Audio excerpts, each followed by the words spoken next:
Bienvenue sur El Congo News TV Mokili Mobimba. Aujourd'hui, nous vous emmenons au cœur de la commune de Kalamu, une commune emblématique de Kinshasa, où se déroule un chantier majeur, la réhabilitation de l'avenue Irebu. Une transformation qui incarne la volonté de moderniser les infrastructures routières de la capitale.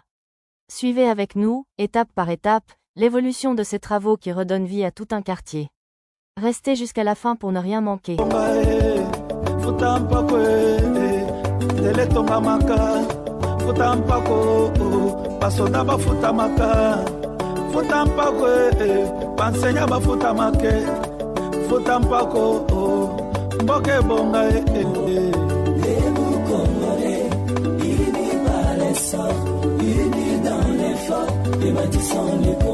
ezosala biso pasi na motema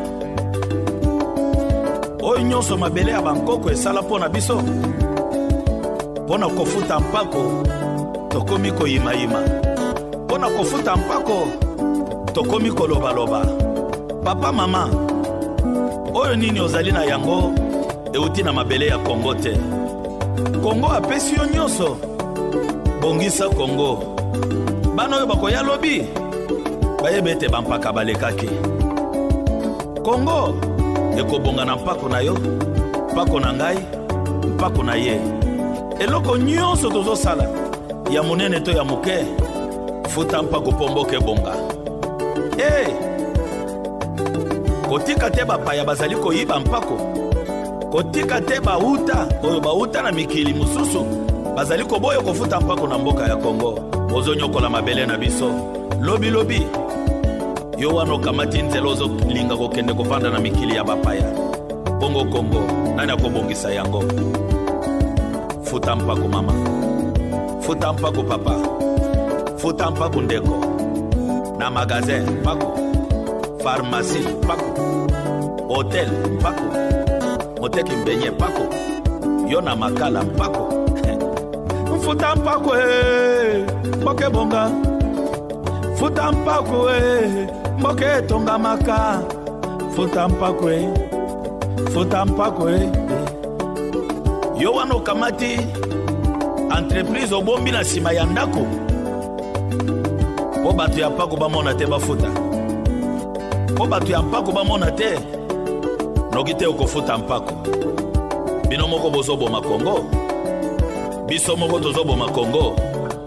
Soki namoni mutu abombi entreprise na sima ndako, nakokima mbango na DGI pona koyebisa bango ete kuna aza kobata mapo bafuta mpako te.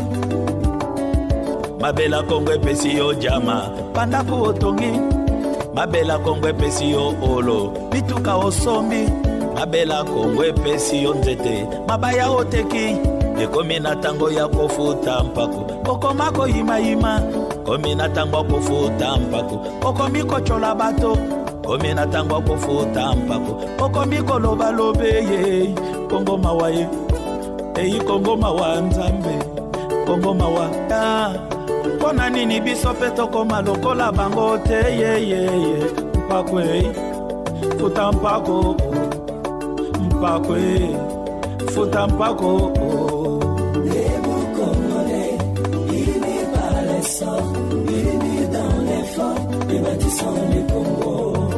Mpako tofuta mpako.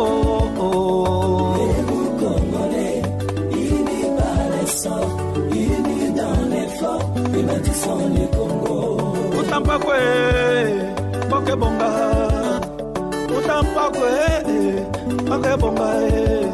Futa mpako ndele tonga maka, futa mpako basoda bafuta maka, futa mpako bansenya bafuta make, futa mpako mboke bonga.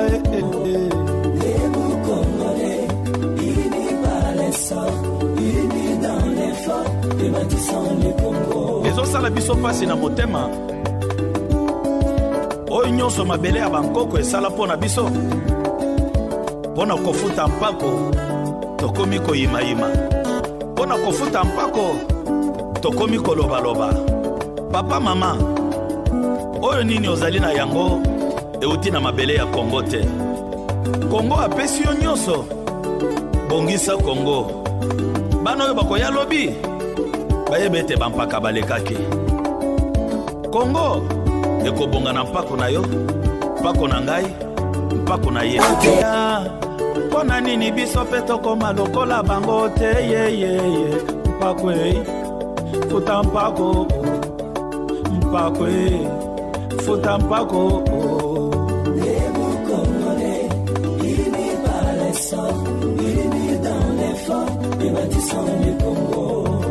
Mpako tofuta mpako.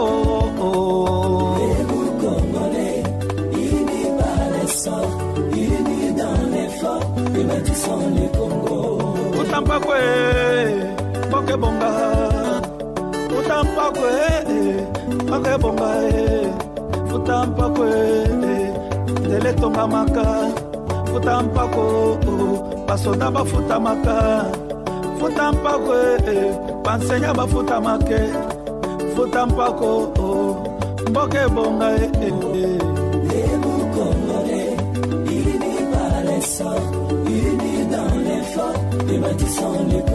ezosala biso mpasi na motema oyo nyonso mabele ya bankoko esala mpo na biso, mpo na kofuta mpako tokomi koyimayima, mpo na kofuta mpako tokomi kolobaloba. Papa mama, oyo nini ozali na yango euti na mabele ya Kongo te. Kongo apesi yo nyonso, bongisa Kongo. Bano yo bakoya lobi bayebe ete bampaka balekaki. Kongo ekobonga na mpako na yo, mpako na ngai, mpako na ye. Eloko nyonso tozosala ya monene to ya moke, futa mpako pomboke bonga. Kotika te bapaya bazali koyiba mpako, kotika te bauta oyo bauta na mikili mususu bazali koboyo kofuta mpako na mboka ya Kongo. Ozonyokola mabele na biso lobi lobi yo wano kamati nzela ozolinga kokende kovanda na mikili ya bapaya. Bongo Kongo nani akobongisa yango? Futa mpako mama, futa mpako papa, futa mpako ndeko, na magazin mpako, pharmacie mpako, hotel mpako, moteki mbenye mpako, yo na makala mpako. Futa mpako mboke bonga. Futa mpako mboke tonga maka. Futa mpako futa mpako yo wano kamati entreprise obombi na sima ya ndako po batu ya mpako bamona te bafuta, po batu ya mpako bamona te noki te okofuta mpako. Bino moko bozoboma Kongo, biso moko tozoboma Kongo.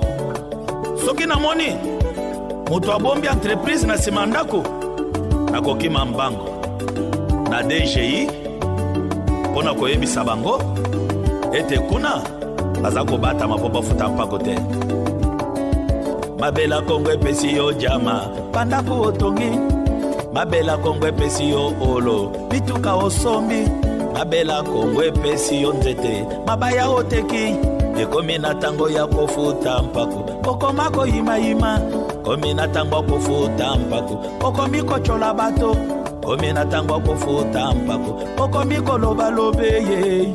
Kongo mawa Kongo mawa nzambe, Kongo mawa pona nini biso pe tokoma lokola bango te mpako futa mpako mpako futa mpako.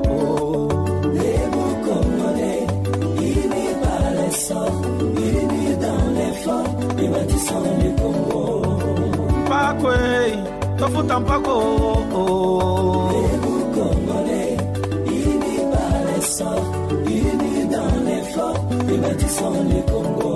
Futa mpako boke bonga. Futa mpako boke bonga. Futa mpako dele tonga maka. Futa mpako basoda bafuta maka. Futa mpako bansenya bafuta make. Futa mpako boke bonga.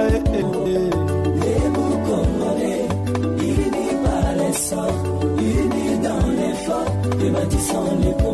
ezosala biso mpasi na motema oyo nyonso mabele ya bankoko esala mpo na biso mpo na kofuta mpako tokomi koyimayima mpo na kofuta mpako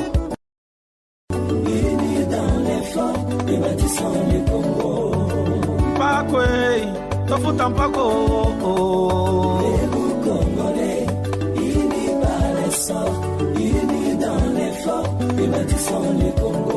futa mpako mboka ebonga futa mpako mboka ebonga futa mpako ndele etongamaka futa mpako basoda bafutamaka futa mpako bansenya bafutamake futa mpako mboka ebonga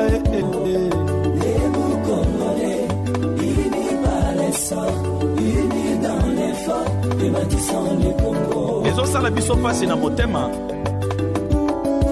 oyo nyonso mabele ya bankoko esala mpo na biso mpo na kofuta mpako tokomi koyimayima mpo na kofuta mpako tokomi kolobaloba papa mama oyo nini ozali na yango euti na mabele ya Kongo te Kongo apesi yo nyonso bongisa Kongo bana oyo bakoya lobi bayebe ete bampaka balekaki Kongo ekobonga na mpako na yo mpako na ngai mpako na ye eloko nyonso tozosala ya monene to ya moke futa mpako mpo mboka ebonga. L'avenue Irébu, longtemps abandonnée, est une voie stratégique de la commune de Kalamou.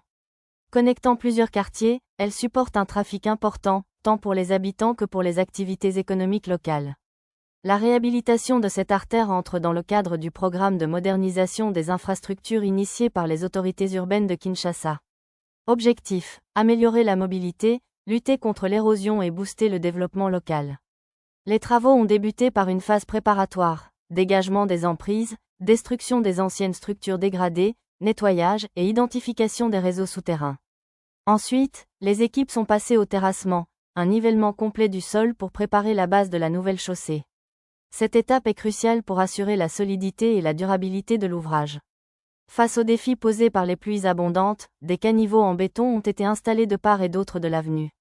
Ces ouvrages d'évacuation permettront d'éviter les inondations fréquentes et d'améliorer le drainage dans toute la zone.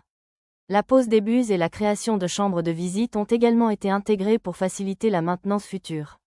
Après le terrassement, une couche de fondation en moellon compacté a été posée, suivie de la couche de base en grave bitume.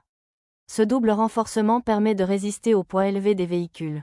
Les ingénieurs sur place ont veillé à une exécution conforme aux normes de qualité, avec des contrôles réguliers de la compacité et de l'humidité des matériaux. Vient ensuite l'enrobé bitumineux, une couche noire lisse, symbole d'un chantier qui prend forme. Les engins de compactage s'activent, pendant que les ouvriers assurent la finition manuelle des bordures et des zones sensibles. Les bordures en béton sont renforcées et les trottoirs commencent à prendre forme. L'avenue Irébu entre dans une nouvelle ère. Pour les habitants de Kalamou, ce chantier est porteur d'espoir. Moins de poussière, moins de boue, un accès plus rapide au service. Les témoignages sont unanimes, ce projet change déjà la vie quotidienne. Des petits commerçants aux taxis-motos, tous saluent cette transformation qui redonne un visage plus digne à leur commune. L'avenue Irébu est bien plus qu'un chantier, c'est un symbole du renouveau urbain. Ce projet montre ce qu'il est possible de faire lorsque volonté politique, expertise technique et implication communautaire se rejoignent. D'autres avenues attendent encore leur tour, mais Kalamou ouvre déjà la voie. Merci d'avoir suivi ce reportage sur El Congo News TV Mokili Mobimba. Abonnez-vous, likez, partagez, et restez connectés pour ne rien rater de la transformation de Kinshasa. À très bientôt pour un nouveau numéro.